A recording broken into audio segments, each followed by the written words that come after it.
আজ তৈরি করে দেখাবো রেস্টুরেন্টের স্টাইলে চিকেন মশলা কারি। এটা আমার অনেক পছন্দের একটি খাবার। এটি বাটার নান দিয়ে খেতে অনেক ভালো লাগে। এটা আমি অনেক সহজভাবে দেখাবো।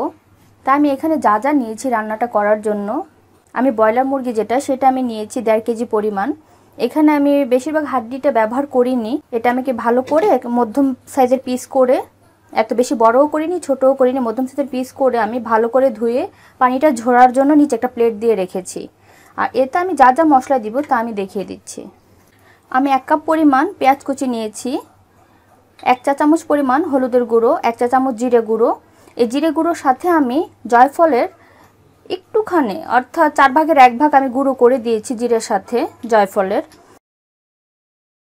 আর 1 টেবিল চামচ মরিচের গুঁড়ো। এখানে আদা এবং রসুন পেস্ট করা 2 টেবিল চামচ। এটা হচ্ছে জয়ত্রী 1 চিমটি পরিমাণ আমি দিয়েছি। আমি দেখিয়ে দিচ্ছি কতটুকু আমি দিয়েছি। এখানে আমি 1/4 কাপ পরিমাণ পেঁয়াজ বেরেস্তা করে নিয়েছি। এখানে আমি 4-5টি এলাচ একটু ভেঙে নিয়েছি যাতে ফ্লেভারটা বের হয়। একটি বড় এলাচ এটাও ভেঙে রেখেছি।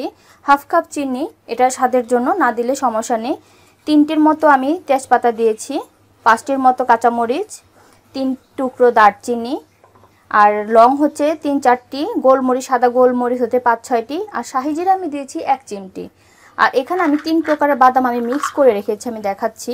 এটা 3টাকে আমি মিক্স করে 1 টেবিল চামচ পরিমাণ দিব। এগুলো ছিলকে উঠিয়ে ব্লেন্ডার করে ব্লেন্ড করে আমি 1 টেবিল চামচ পরিমাণ দিব। এখানে আমি ব্লেন্ড করে রেখেছি। আর আমি দিয়ে দিব 1/3 কাপ পরিমাণ টক দই। এটা আমার ঘরে পাতা টক দই, সেটা আমি দিয়ে দিব। আর আমার লাগবে 1/2 কাপ তেল আর পরিমাণ মতো লবণ। আর যা যা কিছু লাগবে তা আমি রান্নার সময় দেখিয়ে দেব যদি কিছু বাকি থাকে। প্রথমে আমি চুলাতে কড়াই বসিয়ে দিয়েছি, দিয়ে চুলাটা ধরিয়ে দিয়েছি। এখন 1/2 কাপ পরিমাণ তেল দিয়ে দিব। এখানে যে আমি শুকনো যে মশলাগুলো বলছিলাম, যে এলাচি, দারচিনি এবং গোলমরিচ, এগুলো প্রথমে আমি তেলে দিয়ে দিব। এলাচি, দারচিনি, লং, গোলমরিচ এবং একটু শাহি জিরা, এগুলো প্রথমে আমি দিয়ে দিলাম। তারপরে দিয়ে দিব 2-3 টুকরো 3টে তেজপাতা। এগুলো একটু হালকা ভেজে নেব।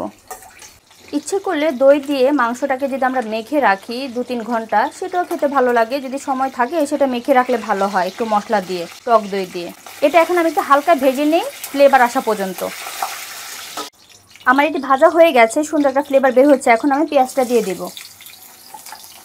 পেঁয়াজটা দিয়ে আমি একটু ভাজবো, কিন্তু এটা বেরেস্তার কালার করব না। আর রেস্টুরেন্টে বা হোটেলগুলোতে কিন্তু তেলের পরিমাণ বেশি থাকে, তেল উপরে ভাসা ভাসা থাকে, সেই কারণে আমি একটু তেলটা একটু বেশি দিলাম।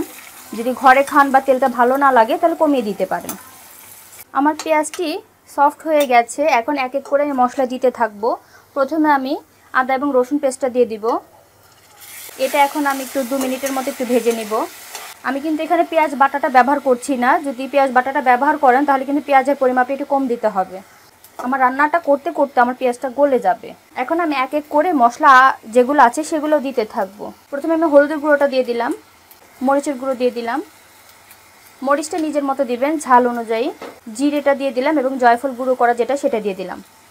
জয়ত্রী সেটা আমি দিয়ে দিলাম। একটু ছিঁড়ে ছিঁড়ে দেই, ইচ্ছে করলে এটা বেটে দিতে পারবেন, এটা গলে যাবে। আমার শুকনো মশলাটা পুড়ে যাবে, তাই আমি অল্প একটু পানি দিয়ে দিচ্ছি। পরিমাণ মতো লবণ দিয়ে দিব। এটাকে এখন আমি একটু ভালো করে কষিয়ে নেব।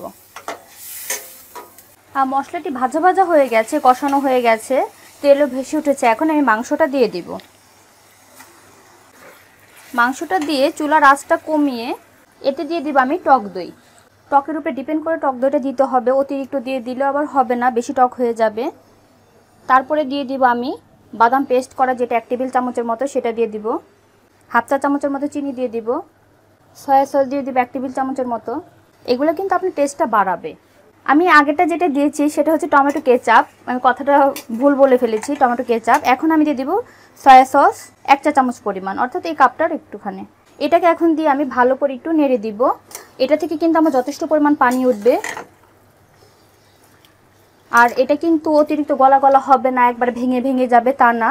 মাংসটা সিদ্ধ হবে, সফট হবে, তাহলেই হবে, এবং ঝোল থাকবে না, একবারে মাখা মাখা। এটা এখন আমি ঢেকে দিব পানি ওঠা পর্যন্ত।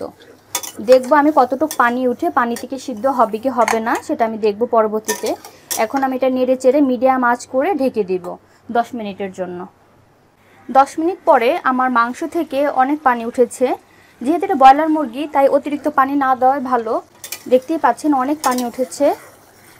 এই পর্যায়ে এসে আমি একটি টমেটোকে 4টি টুকরো করে নিয়েছি, সেটা আমি দিয়ে দিব। পেঁয়াজ বেরেস্তাটা সেটা আমি দিয়ে দিব। এখন এটা আবার নেড়ে দিব। পেঁয়াজ বেরেস্তাটা দিলে সুন্দর একটা ফ্লেভার আসে তরকারিতে। এখন আবার ঢেকে দিয়ে দিব আমি 10 মিনিটের জন্য। আমি এটাতে পানি অ্যাড করব না, যেহেতু এটা আমি ভুনা ভুনা রাখবো। এটা আমি অল্প তাপে সিদ্ধ হতে দিব এবং এটাতে আমি তরকারিটা কমপ্লিট করে ফেলবো। এটা থেকে আরও পানি উঠবে। এখন আমি ঢেকে দিব আরও 10 মিনিটের জন্য। 10 মিনিট পর আবার ফিরে আসলাম। আমার তরকারিতে আর একটু পরিমাণ পানি উঠেছিল, যেটা কমে গেছে, এখন এই অবস্থায় আছে। এটা আমি আর একটু শুকাবো। এখন আপনারা লবণটা দেখে নিতে পারেন, আর এই পর্যায়ে এসে আমি হাফ চা চামচ পরিমাণ গরম মশলা গুঁড়ি দিয়ে দিব। আর দিয়ে দিব 4-5টি আস্ত কাঁচামরিচ, এটা ফ্লেভারের জন্য।